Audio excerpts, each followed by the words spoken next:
Frame सही है ना? क्या टॉपिक है आज का हमारा? भारत के प्रमुख बांध। ठीक है, अभी देखो हमने कल भारत की प्रमुख नदियां कंप्लीट किया है और जो हमने कल प्रमुख नदियां कंप्लीट किया है उसी में से आना है। देखो ये स्टैटिक जीके होता है। स्टैटिक का मतलब रुका हुआ जीके जो नहीं बढ़ा था उसी में से बार बार आता है। नदियां हो गया, बांध हो गया। हाँ, बांध कोई अगर नया बन रहा हुआ कहीं पे तो वो करंट अफेयर के रूप में आता है। बाकी जो बांध बन चुके हैं वो क्या होता है, स्टैटिक में। तो अभी क्या है, जियोग्राफी का हम लोग स्टैटिक करा रहे हैं। क्लियर है? तो हर हफ्ते कुछ ना कुछ आप लोगों का। और देखो जो आप लोगों को यहाँ ऑफलाइन और प्लस जो यूट्यूब में भी वीडियो आ रहे हैं उनको भी करते जाओ, क्योंकि अभी जितना हमारे पास समय बचा है ऑनलाइन और ऑफलाइन दोनों में हमें कराना पड़ेगा। क्लियर है? तो चलो सबसे पहले थोड़ा सा प्रचार कर लेते हैं। करवी चित्रकूट की सबसे नंबर 1 संस्था सिलेक्शन के मामले में और पढ़ाई के मामले में सुपर टेट और सी टेट का बैच। सुपर टेट का बैच कितने बजे से चल रहा है? 12 बजे से 3 बजे तक, और सी टेट का, यूपी टेट का 3 बजे तक। जो भी आपके यहाँ सी टेट यूपी टेट करना चाह रहा हो उनको आप बता सकते हैं कि एकेडमी में 3 बजे से लेकर 6 बजे तक सी टेट यूपी टेट का बैच चल रहा है। और आगामी 5 सितंबर को कौन सा बैच चलेगा हमारा? 5 सितंबर को कौन सा बैच चलेगा शिक्षक दिवस के दिन? SSC GD. कौन सा बैच? SSC GD. क्लियर है? एसएससी जीडी बैच चलेगा। और एसएससी जीडी के अंदर क्या क्या आता है? बीएसएफ आता है, सीआरपीएफ आता है, सीआईएसएफ। देखिए जो भी छात्र, लड़का या लड़की, जो लड़का 170 सेंटीमीटर है और 10वीं पास है, कितना? 10वीं पास है। जिस लड़के की हाइट 170 सेंटीमीटर है और 10वीं पास है उसके लिए एसएससी जीडी 75,000 पद आ रहे हैं। पिछली बार से 2 गुना 3 गुना ज़्यादा आ रहा है, ये ध्यान दीजिएगा। और जिन लड़कों की एक आध हाइट कम है ना, तो ग्राउंड में जाके पसीना बहाओ, हाइट बढ़ जाएगी अपने आप। ठीक है? और जो इसमें वर्तमान में अभी एकेडमी में जो जीके, जीएस, मैथ और जो भी हिंदी पढ़ाई जा रही है वही इसका सिलेबस है। क्लियर है? तो अच्छी खासी वैकेंसी आ रही है। BSF, CRPF, CISF, ITBP, NIA, Assam rifle. देखिए इसमें क्या होता है ना, पहले पेपर होता है और उसके बाद फिजिकल होता है, मेडिकल होता है, देन आपकी नियुक्ति होती है। यानी प्रोसेस बड़ा लंबा होता है। तो आपको बता दें, फिजिकल भी फिट होना होता है, मेडिकली भी फिट होना होता है, मेंटली भी फिट होना होता है। क्लियर है? आपको वर्दी इतनी आसानी से नहीं मिल जाएगी कि आपने बस टिकटॉक में और व्हाट्सएप में स्टेटस लगा लिया, यहाँ वर्दी मिल गई। ऐसा नहीं होता है, मेहनत करनी पड़ती है। उत्तर प्रदेश पुलिस 40,000 पद जो आ रहे हैं, इसका जो बैच है वो भी 5 सितंबर से 2 शिफ्ट में चलाया जाएगा। एक 9 बजे से 12 बजे तक और 3 बजे से 6 बजे तक। क्लियर है? जो भी लड़का तैयारी करना चाह रहा हो। अच्छा, हमारे चित्रकूट में मैं फिर से बताना चाहूँगा, हमारे चित्रकूट में क्या होता है कि जब नोटिफिकेशन आ जाता है तब हमारी आंखें खुलती हैं। फिर हम ये जाते हैं मनोज बुक डिपो के पास, भैया कोई प्रैक्टिस सेट है क्या? और हम भाई साहब 1.5 साल का सिलेबस, 1 साल का सिलेबस वो प्रैक्टिस सेट में जो है करते हैं। अभी देखना, अभी आप जानते हो ना कि क्लास पूरी भरी रहती है, आने दो एसएससी जीडी। हर बेंच में आपको एसएससी जीडी का प्रैक्टिस सेट ना दिखे तो बताना। जैसे एसएससी जीडी आएगा, हमारे कुछ बरसाती मेढक जाएंगे और मनोज की दुकान में टरटरा के आ जाएंगे। ठीक है? प्रैक्टिस सेट ले आएंगे। प्रैक्टिस सेट में कितना नॉलेज है आप जरा बताओ? वो तो प्रैक्टिस सेट है ना, 1-1, 2-2 क्वेश्चन, 3-3, 4-4 क्वेश्चन। इसलिए हम आपको बोलते हैं कि पहले से तैयारी करो, और पहले से तैयारी करोगे तो क्या होगा, हर चीज़ आपके नॉलेज में रहेगा। आप देखते हो ना कि जो हमारा पेपर डिज़ाइन होता है तो उसमें मात्र प्रैक्टिस सेट से हम नहीं कर लेंगे। प्रैक्टिस सेट आपका सिर्फ टाइम मैनेजमेंट करा सकता है और थोड़ी सी 0.00000, बहुत सारे जीरो लगा लो और लगा लो आगे 1%, 0.001%, इतनी तैयारी कराएगा। आपको तो 100% की तैयारी करनी है ना, इसीलिए मोटी मोटी किताबें पढ़ना सीखिए।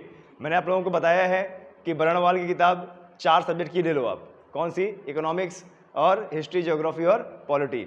तो इससे आपका स्टैटिक जीके कंप्लीट होगा। करंट अफेयर की मंथली पत्रिका पढ़ते जाया करो, या फिर हम मंथली निकाल देंगे तो उसको पढ़ते जाया करो। मैथ और रीजनिंग और हिंदी ये तो रोज़ ही लगाना है। क्यों? 25 नंबर की हिंदी है, 25 नंबर का मैथ है, 25 नंबर की रीजनिंग है और जीके जीएस है। तो ये 3 सब्जेक्ट तो आपको बहुत स्ट्रॉन्ग करने पड़ेंगे, रीजनिंग, मैथ और हिंदी। क्लियर है? चलिए देखो, हमने 2 लोगों का प्रचार कर दिया, एक बर्नवाल का और कौन? मनोज डिपो।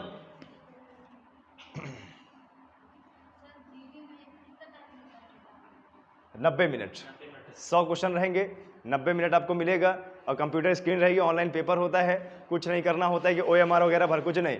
आप वहाँ जाओगे, कंप्यूटर में अपने आप आपका नाम रहेगा, फोटो रहेगी और बस जैसे ही टाइम स्टार्ट होगा ना क्वेश्चन पेपर आ जाएगा। 4 सेक्शन होंगे उसमें और एक बार में एक ही क्वेश्चन दिखेगा आपको स्क्रीन में और सामने सामने वो क्या है, घड़ी लगी रहेगी। तो जो घड़ी का टाइम जैसे ऐसे जाएगा ना, आपका दिल जो है एकदम पिस्टन की तरह धकधकाएगा, है ना। इतना टाइम बचा है, इतने सारे क्वेश्चन, इतना टाइम बचा है। तो इसीलिए इस बार हम एकेडमी में ये व्यवस्था भी कर रहे हैं बच्चों को कि सितंबर से आप लोगों को ऑनलाइन प्रैक्टिस भी हम लोग कराएंगे। हमारे पास जो भी 6, 7, 8 कंप्यूटर हैं वो लगाएंगे एक लाइन से और जिसमें आप लोग ऑनलाइन प्रैक्टिस भी करोगे। पिछली बार हमने सिर्फ ये करके दिखाया कि एकेडमी से 150 बच्चों ने पेपर दिया SSC GD का। अब बच्चे नहीं निकाल पाए, उसका कारण ये था क्योंकि वो SSC GD की ये वाली वर्दी बच्चे हमसे 2 महीने में पहनने के लिए आए थे कि 2 महीने में सर पहना दो हमें। अब 2 महीने में हम कैसे पहना देते। अब जितना हमसे हुआ हमने किया, लेकिन हाँ इस बार आप लोगों के पास भरपूर टाइम है, तो इस बार जो है आप लोगों का SSC GD बहुत अच्छे से निकलना चाहिए। ठीक है, चलिए हो गया प्रचार, बढ़ें आगे।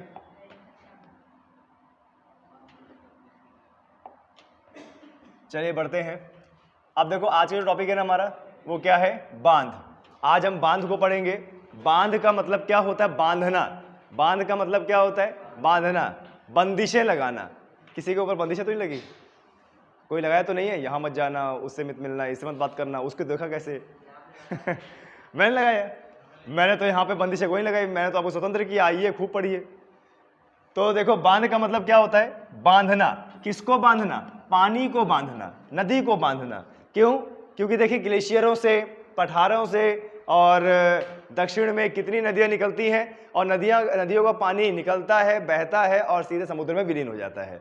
ठीक है, और ये हमारा एक मौलिक अधिकार है कि हम उस पानी का इस्तेमाल कर ले। अब जैसे हमारी नदी कोई जा रही है तो हम उसमें इस्तेमाल करते हैं ना, कपड़ा धोते हैं, भैंसों को नहलाते हैं, पानी भी भर लाते हैं, नाव इधर से उधर चला देते हैं और पैसे के लालच में हम क्या करते हैं, नाव डुबो भी देते हैं, 50-60 लोगों को मार भी देते हैं। तो ये चीज़ होता है। इतना अच्छा इस्तेमाल हम लोग देखो कर रहे हैं। सरकार ने क्या सोचा कि भाई देखो आज सबसे बड़ी चीज़ क्या है, बिजली। सबसे बड़ी चीज़ क्या है, बिजली। आपने देखा होगा कि आज हर एक घर में बिजली पहुंच रही है धीरे धीरे। और आपने देखा होगा अगर बिजली चली जाती है तो एक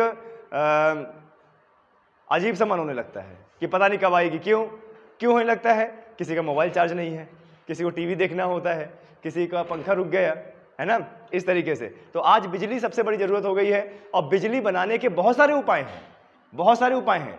कुछ ऐसे उपाय हैं जैसे कोयला जलाकर स्टीम करके टरबाइन को घुमाना। तो कोयला को जला रहे हैं तो कार्बन डाइऑक्साइड उत्पन्न हो रहा है जो हमारे एनवायरनमेंट के लिए काफ़ी ज़्यादा हानिकारक है। तो बहुत पहले से सरकार ने इंजीनियरों ने एक वर्क निकाला और एक बांध बनाया, नेचुरल तरीके से बिजली को कैसे उत्पन्न कर रहे हैं, नेचुरल तरीके से, जिसमें हमारे वातावरण को कोई हानि ना हो। देखो यार, हम कोयला जला रहे हैं, कोयला जल रहा है तो कार्बन डाइऑक्साइड भी तो उत्पन्न हो रहा है ना, तो वो कुछ ना कुछ अंश अपना वातावरण में दे रहा है। नतीजा क्या, ग्लोबल वार्मिंग हो रही है, हर साल तापमान बढ़ रहा है। तो क्या नतीजा निकाला गया, एक काम करते हैं, नदी को रोक देते हैं और नदी को रोक देंगे और नदी को रोकेंगे तो पानी जमा होगा और बांध ऊंचाई में बनाएंगे। तो ऊंचाई से जब पानी गिरेगा तो नीचे एक टरबाइन लगा रहेगा और जब पानी उसमें टकराएगा टरबाइन घूमेगा और टरबाइन अगर जब घूमेगा तो इतना तेज घूमेगा जिसको हम बोलते हैं यहाँ पे जगलेटर। क्या बोलते हैं, जगलेटर। जगलेटर गलत है, जगलेटर नहीं, जनरेटर बोलते हैं। डायनमो बोल सकते हो, साइंस की भाषा में डायनमो, जनरेटर नहीं, लेकिन अपन जगलेटर बोलेंगे क्योंकि छीतापुर तो बगल में ही है ना छीतापुर तो बगल में ही है ना। जगलेटर को क्या कहना, वो अच्छे से घुमाता है और इतना तेज घुमाता है कि उसके अंदर इलेक्ट्रोमोटिव फोर्स, ठीक है, फ्लक्स उत्पन्न होते हैं और फ्लक्स उत्पन्न होने से डीसी करंट उत्पन्न होता है। कौन सा करंट, डीसी करंट। और डीसी करंट उत्पन्न होता है उसको हम चेंज करते हैं एसी करंट में और फिर अपनी बिजली जाते हैं। सेम चीज कहाँ होता है, यहाँ पे, लेकिन यहाँ पे बड़े पैमाने पे होता है। आपने देखा होगा ना शादी ब्याह में क्या होता है, भाई सबको पता है, लड़की वालों को पता है कि यहाँ लाइट जा सकते हैं, इसलिए वो 1-2 जनरेटर पहले से रखते हैं, है ना। तो क्या करते हैं, उसको घुमाते ही है ना, उसको घुमाने से क्या है, बिजली आ जाती है। क्यों, क्योंकि डायनामो लगा होता है, जनरेटर लगा होता है। सेम चीज यहाँ होता है। और यहाँ पे पता है कितना बड़ा जनरेटर होता है, इस हॉल से भी 4 गुना बड़ा जनरेटर होता है। अब वो जब घूमता है पानी के फोर्स से, वो जब घूमता है तो बड़े पैमाने पर बिजली उत्पन्न करता है। इतने बड़े पैमाने पर बिजली उत्पन्न करता है कि उससे हम पूरे राज्य को बिजली देते हैं, औद्योगिक बिजली देते हैं। और वो कहाँ से आता है? डैम से। अब जैसे आप इसमें देख पा रहे होंगे, इसमें आप देख पा रहे होंगे कि जो ये नदी है, नदी यहाँ पे आई है, तो नदी से ये देखो बांध बना है ना, और आपको दिख रहा होगा ये पानी ऐसे गिर रहा है ना। तो ये जब बांध बनाते हैं, इसके पीछे पानी भरता चला जाता है और पानी ऊंचाई से गिरता है, और यहीं अंदर ही पाइप द्वारा पाइप बनाया जाता है ऐसे। ये जो डैम है ना, देखो एक मिनट, यहां पे पाइप बनाए जाते हैं अंदर ही अंदर, कंक्रीट के अंदर, और उस पाइप से पानी निकलता है, और पाइप का आगे नोजल जो होता है ना, उसको छोटा कर देते हैं। अभी कभी आपने देखा होगा, जो आपके नलके में पाइप लगा होता है, आगे से दबा लो तो प्रेशर तेज हो जाता है, होता है ना, आगे से अगर उसको दबा लो तो प्रेशर तेज हो जाता है ना। तो यहाँ पर कंक्रीट के अंदर बड़े बड़े बम्बे लगे होते हैं, पाइप लगे होते हैं, और उस पाइप का आगे नोजल छोटा कर देते हैं। ठीक है, क्यों? जब पानी इसमें भरे तो यहाँ से जब निकले तो एकदम प्रेशर से निकले, और इतना भयंकर प्रेशर से निकले कि वो टरबाइन को क्या है, घुमा दे। भाई इतना बड़ा टरबाइन है, आप हाथ से नहीं घुमा पाओगे उसको, ठीक है, लेकिन पानी में इतना प्रेशर है, ऊंचाई से आ रहा है, और आगे नोजल लगी हुई है, तो इससे क्या है, प्रेशर इतना तेज हो जाता है कि वो टरबाइन घूम जाती है, और वो टरबाइन घूम जाती है तो क्या हो जाता है, जनरेटर चलना स्टार्ट हो जाता है। जनरेटर चलना स्टार्ट हो तो बिजली उत्पन्न हो जाती है। ठीक है, तो ये सब ऐसे होता है। अब देखो, ये जो डैम है, ये ब्रह्मा जी बनाए थे कि हमारे कोई इंजीनियर वगैरह? इंजीनियर बनाए थे ना। अब आप देख रहे हो इस तरफ पानी गिर रहा है और उस तरफ पानी जमा है, यह जमा हो रहा है ना पानी का। क्या इसको झील बोल सकते हैं? इसको क्या बोल सकते हैं? झील बोल सकते हैं, है ना, मानवीकृत झील। कौन सी झील? मानवीकृत झील। पानी का आवागमन भी हो रहा है, पानी गतिमान भी है, पानी रुका भी है, तो हो गया ना मानवीकृत झील। यानी जो डैम होता है, बांध होता है, वह मानवीकृत झील भी होती है। जैसे हीराकुंड बांध है ना, वो झील भी है। अब देखो जरा, ऐसे ऐसे बांध होते हैं, देखो ये देखो, ये ऐसे देखो गोलाई से बांध है ना, इसके ऊपर रोड होती है, आवागमन होता है। ठीक है, और उसके बाद देखो इस तरफ पानी भरा है, इस तरफ कुछ नहीं है, इस तरफ पानी भरा है, इस तरफ कुछ नहीं है। पानी नीचे से धीरे धीरे जा रहा है, नीचे से, ये देखो नदी बह रही है ना, नीचे धीरे धीरे जा रहा है। एकदम से पानी क्यों नहीं छोड़ते? इतना पानी भरा है, एकदम से छोड़ देंगे तो अगल बगल के गांव डूब जाएंगे, बाढ़ आ जाएगी। धीरे धीरे पानी छोड़ते रहते हैं। जैसे ही बिजली की कमी हो गई तो क्या करते हैं, यहाँ पे जो पाइप लगी होती है, नोजल लगी होती है, बड़े बड़े पाइप, उसमें से पानी निकालना चालू करते हैं, और चालू निकालने के बाद बिजली तुरंत उत्पन्न कर लेते हैं। अच्छा, ये पानी क्यों रोक के रखा हुआ है? पानी क्यों रोक के रखा हुआ है? एक तो बिजली बनाने के लिए, दूसरा कभी अगर खेतों में या अगल बगल गांव हैं, उनको अगर पानी देना हुआ, सिंचाई व्यवस्था करनी हुई, तो यहीं से पानी हम छोड़ देते हैं, गेट को खोल देते हैं, पानी निकल जाता है, उनको नहरों में पानी मिल जाता है। यानी बहुउद्देशीय परियोजना ये होती है। क्लियर है? आए समझ में? बहुउद्देशीय, हर उद्देश्य आपके पूरे हो सकते हैं। ठीक है, प्यार में खाए धोखा, वो यहाँ से कूद जाए, जान चली जाएगी, ये भी मतलब पूरा हो सकता है। यहाँ पे राजापुर के इलाहाबाद का जो ब्रिज का था ना, लड़का लड़की साथ में कूदे थे, लेकिन एक ही कूदा, फिर बाद में लड़की ही कूदी। जी,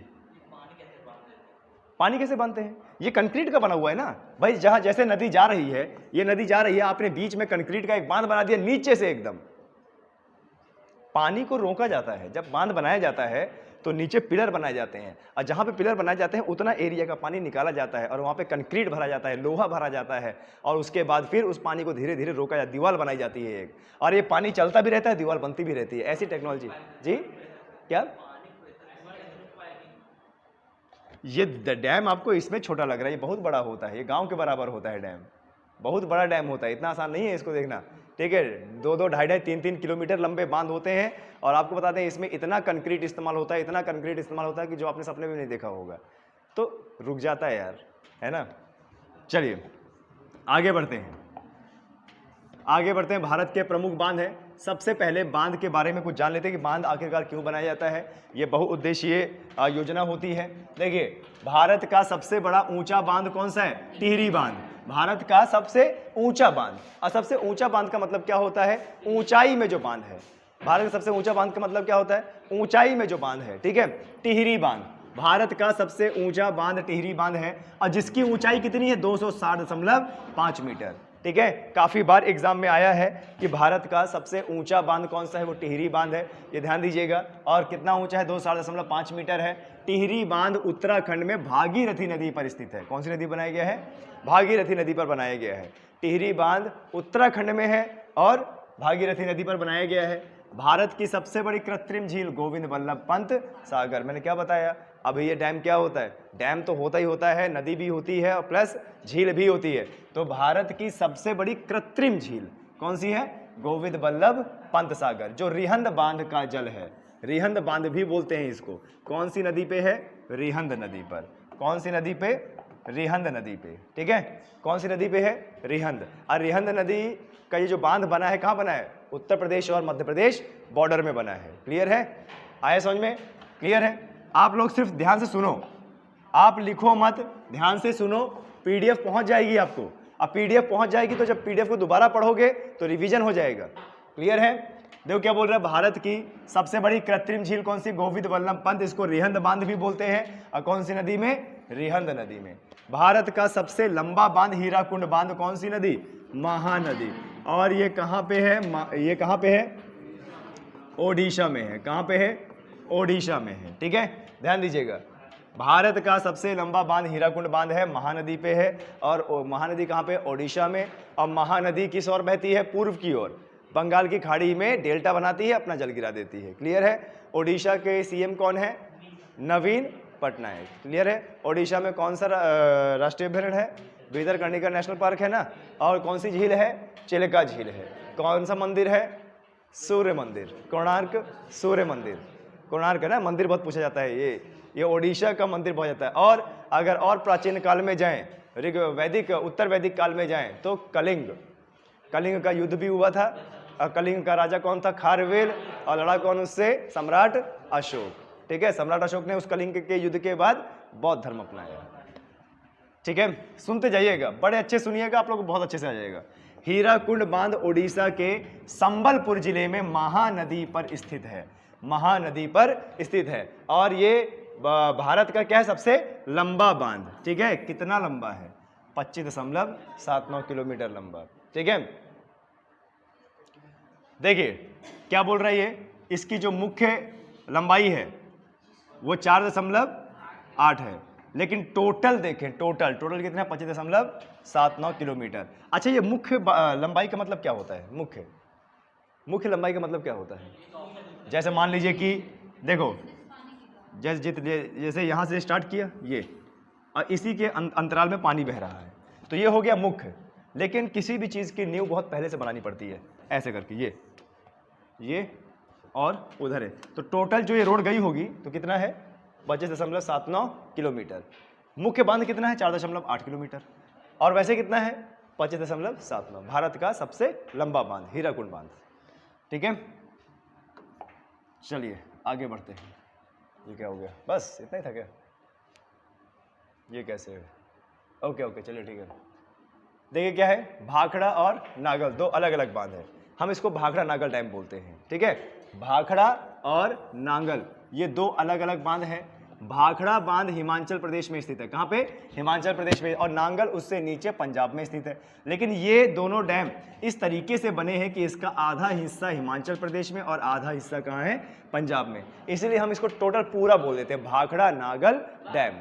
ठीक है, आए समझ में। भाखड़ा कहाँ पे है इसका, भाखड़ा बांध कहाँ पे, हिमाचल प्रदेश में। और बाकी भाग किधर है, पंजाब में। यह दोनों बांध सतलज नदी पर बने हैं। कहाँ पे, सतलज नदी पे। और सतलज नदी कहाँ से आती है, मानसरोवर झील से। ठीक है, राकस ताल से। ठीक है, चलिए, मिट्टी से बना हुआ भारत का सबसे बड़ा बांध नागार्जुन सागर बांध, जो कि तेलंगाना में स्थित है। ठीक है, ये नागार्जुन सागर तेलंगाना में नहीं है, ये कहाँ पे है, आंध्र प्रदेश में। नागार्जुन सागर आंध्र प्रदेश में ना, याद है ना, कृष्णा नदी के ऊपर। ठीक है, आगे देखिए, आर्क का आकार का भारत का सबसे बड़ा बांध कौन सा है, इदुक्की बांध। अच्छा, ये आर्क क्या होता है, ये आर्क क्या होता है, आर्क का मतलब चाप का आकार। आर्क का मतलब क्या होता है, चाप का आकार। चाप के आकार का सबसे बड़ा बांध कहाँ पे है, बताइए, इदुक्की बांध। ठीक है, कहाँ पे स्थित है, ये केरल में स्थित है। ठीक है, थोड़ा सा इंपॉर्टेंट है, ये भी काफी बार एग्जाम में पूछा जाता है। इदुक्की बांध कहाँ पे है, केरल में है। वेम्बनाड झील कहाँ पे है, केरल में है। ठीक है, पंबा नदी केरल में जो पश्चिम की ओर बहती है। क्लियर है। और वेम्बनाड झील के अंदर कौन सा नेशनल हाईवे है, NH2 सबसे छोटा नेशनल हाईवे NH47 तो नहीं है, NH7 की NH47? NH4 है। अच्छा एक बार चेक कीजिएगा। प्रमुख बांधों में भारत का सबसे पुराना बांध कौन सा? तमिलनाडु का, तमिलनाडु में कावेरी नदी पर कौन सा? कलनई बांध। ठीक है, प्रमुख बांधों में भारत का सबसे पुराना बांध कौन सा है? तमिलनाडु में कावेरी नदी पर कलनई बांध। अब कावेरी नदी भी एग्जाम में बहुत बार पूछ लिया जाता है, क्यों? कावेरी नदी किसके बीच में विवाद है? कर्नाटक और तमिलनाडु। कर्नाटक और तमिलनाडु के बीच में क्या है? विवाद है ना। चलिए, अभी तो ये नॉर्मल जीके जीएस है, अब मेन तो अब शुरू होगा हमारा। ठीक है, देखिए अब एक एक करके सभी बांध पढ़ते हैं और एक एक करके देखते हैं कहाँ पे है। ठीक है, लिखने से अच्छा है अच्छे से पढ़ लो, PDF पहुंचेगा तो घर में नोट्स बना लीजिएगा। ठीक है, सबसे पहला बांध क्या है? टिहरी बांध। और टिहरी बांध हमारा कौन सी नदी पर? भागीरथी नदी पर। कौन से राज्य में? उत्तराखंड में। और टिहरी ही बांध है हमारा सबसे ऊंचाई वाला बांध, 2.5 मीटर ऊंचा। दूसरा कौन सा है? हीराकुंड बांध। कौन सी नदी पर? महानदी पर। कहां पर? ओडिशा। और ये जो हीराकुंड बांध है ये भारत का सबसे लंबा बांध है, 27.95 किलोमीटर। आए समझ में? और महानदी क्या है? छोटा नागपुर के पठार से। महानदी क्या है? छोटा नागपुर के पठार से निकलती है और किस तरफ बहती है? पूर्व की ओर। आगे देखिए, सरदार सरोवर बांध। सरदार सरोवर बांध कौन सी नदी पर? नर्मदा नदी पर। कहां पे है ये? गुजरात में। अच्छा, इससे पहले सरदार सरोवर बांध से पहले ये नदी होती है मध्य प्रदेश में। ये नदी कहां पे बहती है? मध्य। ये जहां पर बांध बना है ना, सरोवर बांध, इससे थोड़ा सा पहले ये मध्य प्रदेश में बहती है। और मध्य प्रदेश में इसमें एक और बांध बना हुआ है, ओमकारेश्वर बांध। ओमकारेश्वर बांध। ठीक है, किस नदी पे बना ये? नर्मदा नदी पर। ध्यान देना, जब नदी पश्चिम की ओर बहते हुए जाती है ना नर्मदा नदी, तो जैसे ही बॉर्डर के पास आती है तो मध्य प्रदेश के बॉर्डर में बना है एक कौन सा? ओमकारेश्वर बांध। और इसी के आगे गुजरात में बना है सरदार सरोवर बांध। इस तरीके से तो आपको बता दें ये घटना है सन 2007 या 8 की है। तो हम लोग मध्य प्रदेश में ही थे और हमारे पिताजी छुट्टी आए थे। तो ये आपको बता दें ओमकारेश्वर ना एक जगह भी है। ओमकारेश्वर भगवान शिव को समर्पित है और बहुत अच्छी जगह है। और जहाँ पे नर्मदा नदी बहती है उसी के बगल में 5 माले का मंदिर बना हुआ है और इतनी सकरी रास्ता है, तो ऊपर तक जाना होता है फिर वापस आना होता है।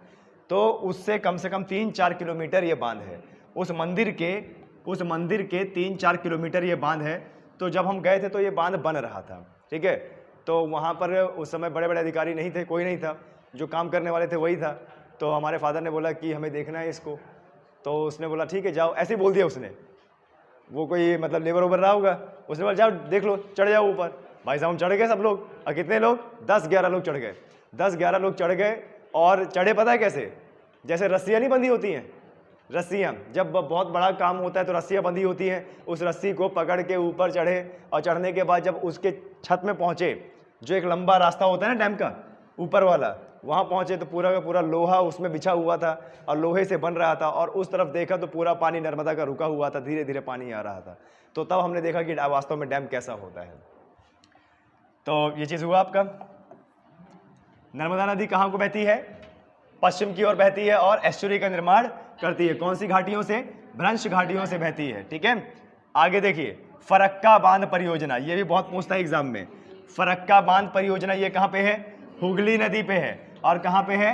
पश्चिम बंगाल में। ठीक है, हुगली नदी। अच्छा आपको एक चीज बता दें, ये हुगली नदी सहायक नदी है कि वितरणिका है? वितरिका। देखिए गंगा नदी ऐसे बह के जाती है ना, तो गंगा नदी से ही ये ऐसे बहना शुरू कर देती है और पश्चिम बंगाल तक जाती है। तो ये आगे चली जाती है गंगा, और गंगा से ही निकलती है ये नदी क्या? हुगली। क्लियर है? आए समझ में? तो फरक्का बांध परियोजना कहाँ पे है? हुगली, पश्चिम बंगाल में। आगे देखिए क्या है? उरी बांध। उरी बांध कहाँ पे है? जम्मू कश्मीर में है। कौन सी नदी पे? झेलम नदी पे। और झेलम नदी कौन सी झील से? शेषनाग झील। शेषनाग झील से उत्पन्न होती है, आगे जाती है और वूलर झील में अपना जल गिराती है। वूलर झील से फिर आगे बढ़ती है और भारत और पाकिस्तान की सीमा बनाते हुए आगे सिंधु नदी में मिल जाती है। आगे देखिए क्या है आपका? अरे ये क्या आ गया, दलहस्ते बांध, दलहस्ते बांध चिनाब नदी पर, जम्मू कश्मीर। आगे क्या है, सलाल बांध परियोजना, ये भी इंपॉर्टेंट है, बहुत बार पूछा जाता है। सलाल बांध परियोजना अगेन चिनाब नदी और जम्मू कश्मीर में। उसके बाद क्या है, बगलीहार परियोजना, बगलीहार परियोजना ये भी बहुत पूछा जाता है। बगलीहार परियोजना चिनाब नदी कहाँ पे है, जम्मू कश्मीर में। और रंजीत सागर बांध, थीन बांध रावी नदी पर, जम्मू कश्मीर और पंजाब को सिंचित करता है। आगे भाखड़ा नागल डैम, सतलज नदी, हिमाचल प्रदेश और पंजाब। हिमाचल में क्या है, भाखड़ा, हिमाचल में क्या है, भाखड़ा, पंजाब में क्या है, नांगल, ठीक है। और उसके बाद क्या है, पोंग बांध, पोंग बांध कहाँ पे है, व्यास नदी के ऊपर और हिमाचल प्रदेश में। क्लियर है, आए समझ में। आगे बढ़ते हैं, आगे बढ़ते हैं, रिवीजन करते जाइएगा। स्टैटिक जीके है, यही आता है। अभी जो हमने पीडीएफ बनाया है ये वाला, अगर आएगा बांध इसी से आएगा, इसलिए अच्छे से पढ़िएगा। क्लियर है, मेरा हमेशा ये टारगेट रहता है कि जीके जीएस का, कल आपको बताया था ना कि लोड कितना है मेरे ऊपर, 60 नंबरों का है ना, पेट में 60 नंबरों का। तो सबसे पहले हमें जीके जीएस को करना है, ऐसा जीके जीएस जो स्टैटिक है, जो बदलता नहीं है और जो आता ही है, ठीक है। तो जैसे मैंने अभी पढ़ाया, घर में जाके पीडीएफ मिलेगी आपको, घर में जाके इसको लिखना। तो जब लिखोगे ना तो ये और क्या हो जाएगा, रिवीजन हो जाएगा आपका, ठीक है। यार रात हो जाए दिन हो जाए, हम पढ़ने वाले छात्र हैं, हमसे दिन से क्या मतलब, रात से क्या मतलब, ये बताओ। हम पढ़ने वाले छात्र हैं, क्या दिन से मतलब, क्या रात से मतलब। रात को समय मिलेगा रात को अध्ययन करेंगे, मॉर्निंग में समय मिलेगा मॉर्निंग में अध्ययन करेंगे, जब समय मिलेगा तब अध्ययन करेंगे, नहीं भी मिला तो निकालेंगे समय। चलिए, नाथपा झाकड़ी बांध सतलज नदी पे, हिमाचल प्रदेश। आगे देखिए धौली गंगा बांध, धौली गंगा बांध धौली गंगा नदी पर, उत्तराखंड में। जिस नदी से जो बांध बना है ना, जिस नदी से जो बांध बना है उसका नहीं पूछा जाता है, क्योंकि पता है वो उसी नदी पे है, बता देगा लड़का, ठीक है। अब जैसे रिहंद बांध है, कौन सी नदी पे, रिहंद नदी पे, तो रिहंद बांध नहीं बोलेगा, गोविंद वल्लभ पंत सागर बांध बोलेगा, ठीक है। आगे देखिए रानी लक्ष्मीबाई बांध, राजघाट बांध बेतवा नदी पर, उत्तर प्रदेश। और बेतवा नदी कहां से निकलती है, विंध्याचल श्रेणी मध्य प्रदेश से, कल बताया था ना। आगे माता टीला बांध कहां पे है, बेतवा नदी उत्तर प्रदेश में। मैथन बांध कहां पे, बराकर नदी झारखंड, झारखंड में छोटा नागपुर का पठार है, और यहां पर कोयले का और लोहे का अच्छा खासा भंडार है। उसके बाद देखिए तिलैया बांध, तिलैया बांध बराकर नदी झारखंड, ये थोड़ा सा इंपॉर्टेंट है, तिलैया बहुत बार पूछा गया है। तिलैया बांध कहां पे है, तिलैया बांध कहां पे, बराकर नदी कहां पे है, झारखंड में है, ठीक है। आगे जरा देखिए क्या है, पंचेत बांध, ये भी इंपॉर्टेंट है, काफी बार पूछा। पंचेत बांध दामोदर घाटी झारखंड में है, पंचेत बांध कहां पे है, दामोदर घाटी झारखंड में। मयूराक्षी बांध परियोजना इंपॉर्टेंट है, मयूराक्षी नदी पश्चिम बंगाल। आगे देखिए क्या है, बीसलपुर बांध, बीसलपुर बांध बनास नदी में कहां पे है, राजस्थान, राजस्थान। पुष्कर मेला, जानवरों का मेला भी कहते हैं, पुष्कर मेला कहां का है, राजस्थान। झूमर नृत्य कहां का है, राजस्थान का है, ठीक है। दीपिका पादुकोण याद आ रही होगी ना झूमर डांस से, है ना, वो 7 फुट की औरत। माही बजाज सागर, माही बजाज सागर, माही नदी राजस्थान, माही नदी राजस्थान। राणा प्रताप सागर, राणा प्रताप सागर बांध चंबल नदी राजस्थान, ये थोड़ा सा इंपॉर्टेंट है क्योंकि चंबल नदी है राजस्थान से बहती है, क्लियर है। राजस्थान में बहुत कम क्षेत्र में बहती है और उतने ही क्षेत्र में इन्होंने क्या बना दिया, बांध बना दिया। और चंबल नदी यमुना नदी की सबसे बड़ी सहायक नदी है, ठीक है। आगे देखिए जवाहर सागर बांध चंबल नदी पर राजस्थान, ये फिर से इंपॉर्टेंट है, ठीक है। गांधी सागर बांध चंबल नदी पर कहां पे, मध्य प्रदेश में, मध्य प्रदेश के इंदौर जिले से महू कस्बे से चंबल नदी निकलती है, क्लियर है। आगे देखिए बढ़िए, इंदिरा सागर बांध, ये भी इंपॉर्टेंट है, इंदिरा सागर बांध नर्मदा नदी पे मध्य प्रदेश में, ठीक है। ओमकारेश्वर बांध परियोजना बताया था ना अभी, ओमकारेश्वर बांध परियोजना नर्मदा नदी पे, कहां पे, मध्य प्रदेश में। ओमकारेश्वर मंदिर भी है यहाँ पे, ठीक है। उकाई बांध परियोजना, ये भी इंपॉर्टेंट है, बहुत बार पूछा गया है। उकाई बांध परियोजना तापी नदी गुजरात, तापी नदी सतपुड़ा श्रेणी के उत्तर में बहती है कि दक्षिण में बहती है, नीचे की ओर। जो ताप्ती नदी है, देखो ऐसे ऐसे सतपुड़ा श्रेणी पश्चिम की ओर गई है और ताप्ती नदी ऐसे बह के पश्चिम की ओर गिर गई है और ये अमरकंटक से निकलती है उधर, और इसी ये विंध्याचल ये सतपुड़ा श्रेणी के उस पार नर्मदा नदी बहती है और ये भी कहाँ गिरती है? अरब सागर में।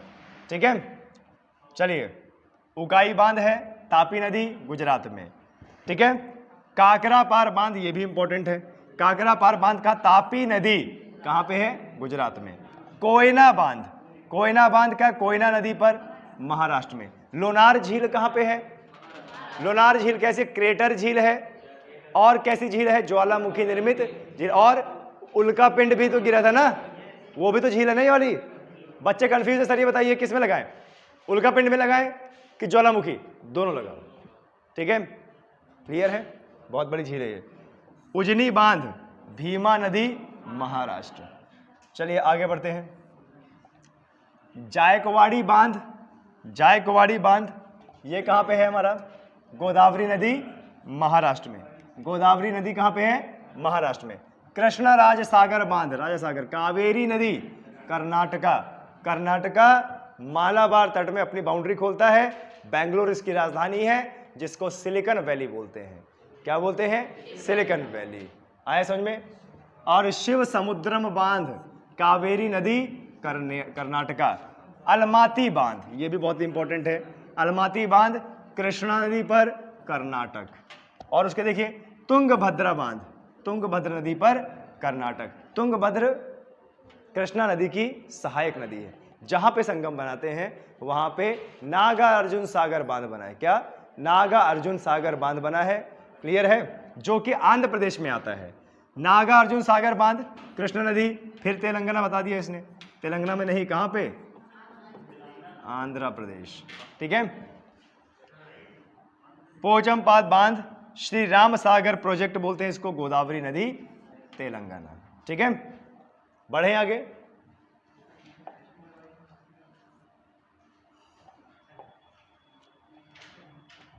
ये तो वही है।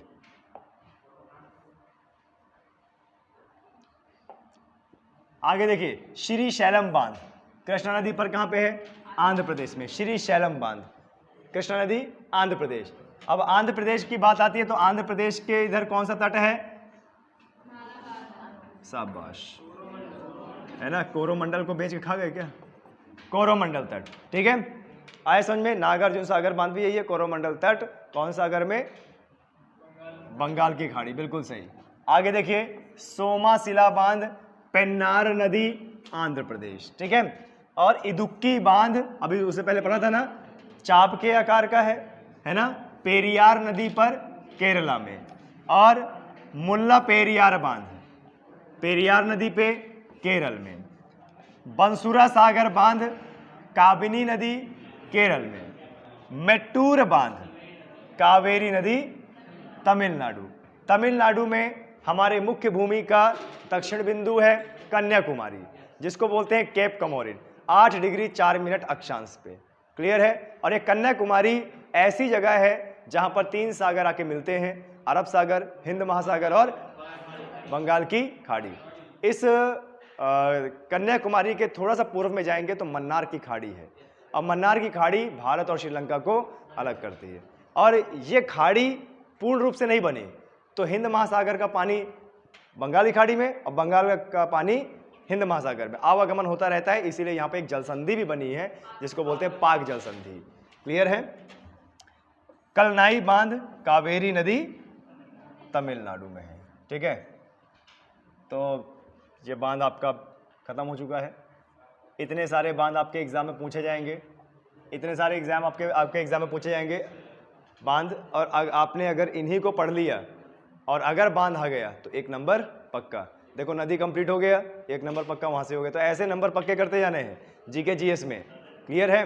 वैसे तो जीके जीएस अपार होता है, कोई भी कंप्लीट नहीं कर पाता है, लेकिन हाँ कुछ नहीं से कुछ तो अच्छा है ना।